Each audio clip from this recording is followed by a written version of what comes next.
En relación a las características de las vértebras, todas tienen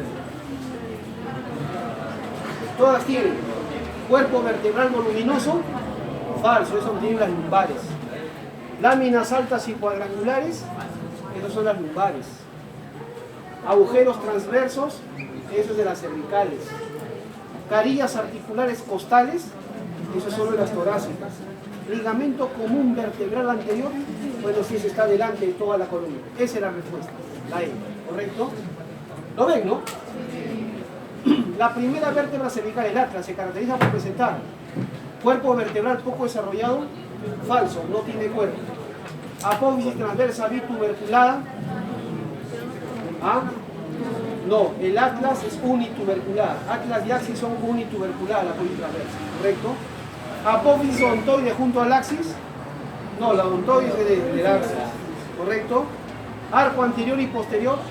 Esa es la respuesta. Arco anterior y posterior. Apófisis espinosa bituberculada. No tiene apófisis espinosa, ¿correcto? Bien, ¿está entendido, no?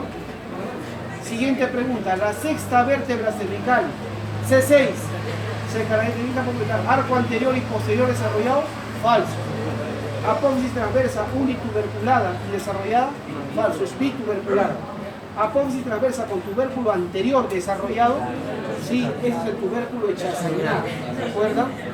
Muy bien. Lo demás es falso. El ligamento amarillo de la columna se encuentra localizado entre las láminas, es interlaminar. Se le llama también flava, ¿verdad? Flava. Aprovechando preguntas de vértebras, por ejemplo, entre el atlas y el axis, ¿cuántas vértebras, cuántas articulaciones hay? 3, ¿verdad? Y entre el axis y C3, ¿cuántas hay? Entre dos vértebras comunes, ¿cuántas articulaciones hay? Entre dos vértebras comunes, ¿cuántas articulaciones hay? 3. Entre los cuerpos vertebrales, el disco y las dos apófisis articulares, ¿verdad? Entre dos vértebras siempre hay 3 articulaciones, no lo olviden. Por lo tanto, si yo te pregunto, por ejemplo, ¿cuántas articulaciones tiene el axis solito? ¿Cuántas tiene? 6. 3 con el atlas y 3 abajo con C3. ¿Se entiende o no? Una vértebra cualquiera, solita, tiene 6 articulaciones. 3 con la de arriba y 3 con la de abajo. Uno es el disco y luego las dos apófisis articulares. ¿Se entiende la idea? ¿Se entendió o no? Sí. No lo olviden. Ordene de adelante hacia atrás en forma secuencial los siguientes elementos anatómicos. Vena subclavia, escaleno medio, escaleno anterior, nervio frenio, arteria subclavia. ¿Cuál va adelante? Adelante va la vena. Luego va el nervio frenio, ¿no? ¿Verdad? Luego va el escaleno anterior. Luego va la arteria y luego va el escaleno medio. Detrás, ¿qué hay? El nervio serrato mayor y luego el escaleno posterior. ¿Se entendió? Simplemente orden, tal como lo hemos descrito. ¿Correcto? ¿Sí? Ordena en sentido céfalo-caudal, o sea, de arriba hacia abajo, en la columna vertebral la ubicación de las vértebras de acuerdo a sus características. Con apófisis odontoides, ¿qué vértebra es esta? C2, el axis, C2. Con tubérculo mamilar, ¿qué vértebra es esta? ¿Ah? Lumbar. Y con apófisis accesoria, también lumbar. Las lumbares tienen el tubérculo mamilar y la apófisis accesoria, no lo olviden. Agujero circular, las torácicas. Las torácicas. Vértebra prominente, C7. C7. Con tubérculo de Chassagnat, C6. Entonces tú reconoces las vértebras y luego las ordenas de arriba para abajo. ¿Se dan cuenta? Facilito. Ordene los músculos de la nuca, desde el plano superficial al profundo. Muy bien. ¿Cómo vimos en la nuca? Primer plano, trapecio. Segundo plano, esplenios. Esplenio de la cabeza, esplenio del cuello, angular del omóplato y abajo el romboides. ¿Correcto? Ese es en el segundo plano.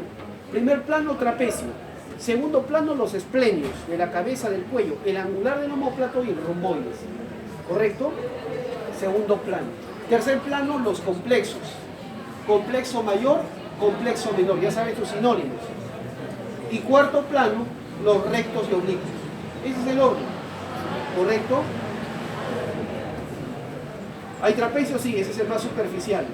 Luego tienes los esplenios, anular y romboides, segundo plano. Luego los complexos. Luego el recto posterior mayor. Y por último los intertransversos, pues es recontraprofundos. ¿No me entienden? ¿Se entiende? Nada más, facilito.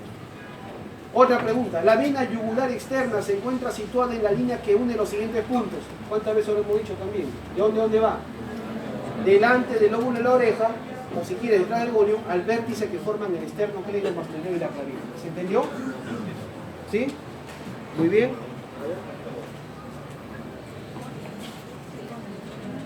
Hay forma de subirlo o bajarlo. Nada, a ver, esa máquina. La denominación también es antiquísima, ya no se dice así, asa cervical, porque el hipogloso no participa, es solo C1, C2 y C3. ¿Inerva qué músculos? El asa cervical, ¿a qué músculos inerva? A los infrayoideos, excepto al tiroideo. Nada más. ¿Cuántas veces le hemos dicho? Externo, tiroideo, ovoideo. Muy bien, la siguiente hojita. ¿Ven, no? En relación a la aponeurosis cervical superficial, todos los siguientes conceptos son correctos. Bien, bueno. Manejando la clasificación antigua de las fascias o aponeurosis, miren, las cosas son claras. En la clasificación antigua hay tres fascias, tres aponeurosis. Cervical superficial, cervical media y cervical profunda. ¿Correcto? En la antigua, clasificación antigua. La cervical superficial es lo que envuelve al esternocleidomastoideo y al trapecio. Así de claro. La fascia cervical superficial es la que envuelve al esternocleidomastoideo y al trapecio. ¿Se entendió? Ya está. La media es la que envuelve a los músculos infrayoideos, la que forma el van carotídeo, la vaina carotidia, ¿correcto? ¿Se entiende? Y envuelve a las vísceras del cuello, ¿se entiende? La fascia cervical media es, según la clasificación antigua, la que envuelve a los músculos infrayoideos, forma la vaina carotidia y envuelve a las vísceras, ¿correcto? Y la fascia cervical media junto con la profunda forman el espacio visceral de Still, según la clasificación antigua. La fascia cervical media con la profunda forman el espacio visceral de Still. ¿Quedó claro? Bien. Y la fascia cervical profunda es la que envuelve a los músculos prevertebrales, escalenos y de la nuca, con excepción del trapecio. Esa era la fascia cervical profunda. ¿Quedó claro? Muy bien. Entonces, en relación a la aponeurosis cervical superficial, todos son correctos, excepto.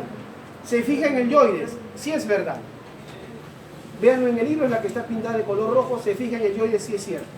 Se fija en el borde anterior del esternón, también. Envuelve al esternocleidomastoideo, verdad. Envuelve al trapecio, sí. Envuelve al platisma, no. Según la clasificación antigua, el platisma no tenía fase. ¿Estamos de acuerdo? ¿Se entiende? La cara posterior de los lóbulos laterales de la glándula tiroides se relacionan con el van del cuello. Lo hemos dicho, la principal relación de la cara posterior del lóbulo de la tiroides con el van del cuello. El borde posteromedial con el nervio laringeo recurrente. No lo olviden. Los músculos aductores, los que cierran las cuerdas vocales, cierran la glotis, son los siguientes excepto. ¿Cuáles serán los únicos que no cierran? Los cricoaritenoideos posteriores. Ellos abren la cuerda vocal. Los tiroaritenoideos tampoco es que cierren, sino que relajan. Pero para los profesores, todos cierran, excepto el cricoaritenoideo posterior. ¿Estamos de acuerdo? No se complique la vida. En relación a la glándula tiroides, todo es correcto, excepto ocupa el espacio STIM, verdadero. El istmo abraza los tres primeros anillos traqueales, verdadero. No se dice anillos, se dice cartílagos. La pirámide de Lowell puede continuarse con el conducto tiroglosso, verdadero.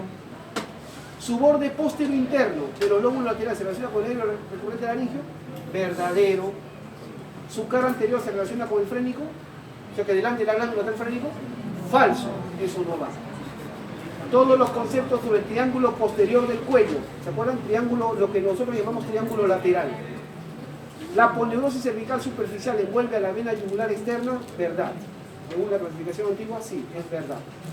¿Se encuentra el cuerpo grasoso del cuello? Sí, ahí hay cantidad de grasa ahí. ¿Me comprenden? Que la han retirado. La polineuritis cervical profunda cubre los músculos escalenos, verdadero. La arteria subclavia está por delante del escaleno anterior, la arteria, falso, está por detrás, el que está por delante es la vena. El nervio frénico está en la cara anterior del escaleno anterior, verdadero. ¿Quedó claro? Son músculos tensores de cuerdas vocales. En realidad los únicos tensores, según los libros de anatomía y de otorrinolaringología, los únicos tensores son los cricotiroideos. Los relajadores son los tiroideos y todos los demás abreviaran las glotas. Pero en fin, no sé de dónde han sacado esto. Son tensores, tiroideos y cricotiroideos, ¿correcto? Los tiroideos relajan las cuerdas vocales. Me imagino que los alumnos habrán reclamado porque esto en los libros dice claramente que relajan. Los demás no tienen nada que ver. De acuerdo a su disección realizada, ¿en cuál de los triángulos se encontró la arteria lingual en su origen? ¿En qué triángulo se ve la arteria lingual en su origen? ¿Ah? ¿La faringe ascendente y la lingual en su origen se ve en el triángulo de Beckler? No. Se ve en el triángulo de Farabiuf. En el triángulo de Farabiuf, ahí se ve. Está mal, me imagino que habrán reclamado. Cuando se lesiona, por favor, si lo puedo subir, ¿pueden ver? Cuando se lesionan los nervios recurrentes laringeos o laringeos inferiores, se produce disfonía o afonía debido a la parálisis de las cuerdas vocales inferiores. ¿No? ¿Correcto? Todos los conceptos referidos a la laringe son correctos, excepto la epiglotis está separada de la membrana tiroidea por el espacio, ya eso me la leo. O sea, entre la epiglotis y el yoides, ese espacio. La epiglotis sobresale por arriba del cartílago tiroides, sí, y por del yoides también incluso. El nervio laríngeo externo inerva la endolaringe infralótica, verdadero. La cuerda vocal superior contiene un músculo intrínseco de la laringe, la superior, falso, no tiene músculo. El vestíbulo de la laringe se estrecha de arriba abajo como un cono invertido, verdadero. Todos los conceptos referidos a los nervios del cuello son correctos, excepto el nervio lingual se encuentra en el triángulo submaxilar, verdadero, en el triángulo submandibular. ¿Los nervios laríngeos inferiores tienen la misma longitud? No, uno viene desde la aorta, el otro rodea la subclavia, el izquierdo es más largo. ¿Un asa del décimo nervio y del simpático rodean a la subclavia derecha? Claro, el laríngeo recurrente de derecho y el asa de Busens que viene de la cadena simpática, rodean, verdadero. El plexo braquial está en el triángulo espacio interescalénico, verdadero. El decimosegundo nervio cruza la cara externa de la carótida externa, verdadero, por fuera, lateralmente. El examen de oro, esta es radiología, para evaluar discos intervertebrales, resonancia magnética, ¿correcto? ¿Se entiende? Puede cerrar, no sé cómo muy de tamaño. ¿Ah? ¿Cómo se proyecta, no? Ya saben cómo se proyecta, ¿no? Bien. A ver, algunas preguntas fundamentales, ¿no? Ya dice, por delante del vientre anterior del músculo homoyoideo, por delante del vientre anterior homoyoideo se encuentra el triángulo y más profundamente se localiza por delante del vientre anterior del músculo homoyoideo. ¿Qué triángulo se encuentra? El triángulo muscular, ¿correcto? Y más profundamente se localiza la glándula tiroides, el lóbulo lateral de la tiroides, ¿correcto? La disección de los planos profundos del triángulo homoclavicular nos sirve para encontrar, triángulo homoclavicular es el triángulo supraclavicular. ¿Qué encontramos ahí? El escaleno anterior, el nervio frénico, ¿correcto? El nervio frénico, esta es la respuesta, ¿correcto? De acuerdo a sus conocimientos anatómicos, debido a la íntima relación que mantiene la glándula tiroides con algunos órganos del cuello, a realizar la extirpación de un lóbulo lateral de la glándula tiroides de un paciente podría ocasionarse la lesión accidental de quién, de qué estructura. Laringio superior y paratiroides, nervio frénico y arteria subclavia, nervio laringio inferior y subclavia, nervio laringio inferior y paratiroides o nervio neumogástrico y paratiroides. Al sacar un lóbulo de la tiroides, ¿qué puedes lesionar? Puedes lesionar, bueno, sacas a las paratiroides, lesionas a las paratiroides, lesionas el laringio inferior o recurrente y puedes lesionar el van del cuello. Esas son las estructuras que pueden lesionar. ¿Correcto? ¿Se entendió? ¿Se entendió o no? Bien. ¿Por qué vía se aborda el esófago cervical? Por el lado izquierdo. ¿Correcto? Por el lado izquierdo, ya que el esófago está más inclinado hacia la izquierda, ¿se acuerdan? Se lo dije en una clase anterior. Si al momento de realizar el abordaje de la glándula tiroides con el fin de extirparla totalmente, tengo la necesidad de cortar transversalmente los músculos que se encuentran por delante. ¿Cuáles son esos músculos? Los mismos que forman el rombo de la traqueostomía, ¿correcto? Esterotiroideo y tiroideo. El espacio visceral de Still se encuentra delimitado por qué aponeurosis cervicales, según la clasificación antigua. Media y profunda. Media y profunda, ¿correcto? Ya les dije. Teniendo en cuenta las relaciones anatómicas del paquete vasculo-nervioso del cuello y sus componentes, la mejor vía para realizar la punción percutánea con aguja de la vena yugular interna con el fin, o sea, en pocas palabras, ¿por dónde abordas a la yugular interna? Por el borde posterior del esternocleidomastoideo, ¿correcto? Borde posterior. No por el borde anterior porque te encuentras con la carótida. De acuerdo a sus conocimientos anatómicos, al realizar una traqueostomía a un paciente, en el rombo de la traqueostomía, si se produce sangrado, debe pensar que lo más probable sea por lesión de los siguientes elementos anatómicos, excepto tiroidea inferior, tiroidea media ima o de Neubauer, vena tiroidea inferior, istmo de la glándula, arteria tiroidea superior. ¿Cuál es el que menos probablemente se haya lesionado? La arteria tiroidea superior, no tiene nada que ver ahí, tan lejos. No, la tiroidea inferior, porque son más laterales, perdón, las tiroideas superiores están en los bordes superiores del istmo, las tiroideas inferiores no tienen nada que ver. Bien, señale verdadero o falso. El nervio frénico recorre de arriba a abajo por fuera del escaleno anterior. ¿Ah? Por fuera, no, por delante. Por delante. La aponeurosis cervical profunda forma el estuche aponeurótico del músculo trapecio. Falso. Falso. Es de lo superficial. El músculo escaleno anterior se encuentra por delante de la vena subclavia. El músculo delante de la vena. Falso. La vena delante del músculo. El músculo escaleno posterior eleva las costillas en la fase de inspiración. Los escalenos levantan las costillas, eso es verdad. El ganglio simpático cervical medio se encuentra a nivel de la cuarta vértebra cervical. Falso, a nivel de C6. ¿Verdadero o falso? Con respecto a la arteria subclavia. ¿La arteria subclavia izquierda es más corta que la derecha? Falso, la subclavia izquierda es más larga. ¿Las dos arterias subclavias tienen su origen en el arco aórtico? Falso. Falso, solamente la izquierda. ¿Son abrazadas por los nervios recurrentes? Falso, solo la derecha. La izquierda abraza al callo aórtico. ¿Se encuentra por delante del escaleno anterior? Las arterias no, por detrás. ¿Atraviesan el hiato interescalénico junto con el plexo braquial? Verdadero, esa es la respuesta. La estructura anatómica que se encuentra directamente relacionada con el nervio laríngeo inferior es la arteria tiroidea inferior. Ese es el que se cruza. La primera vértebra cervical atlas, ya hemos visto esa pregunta repetida.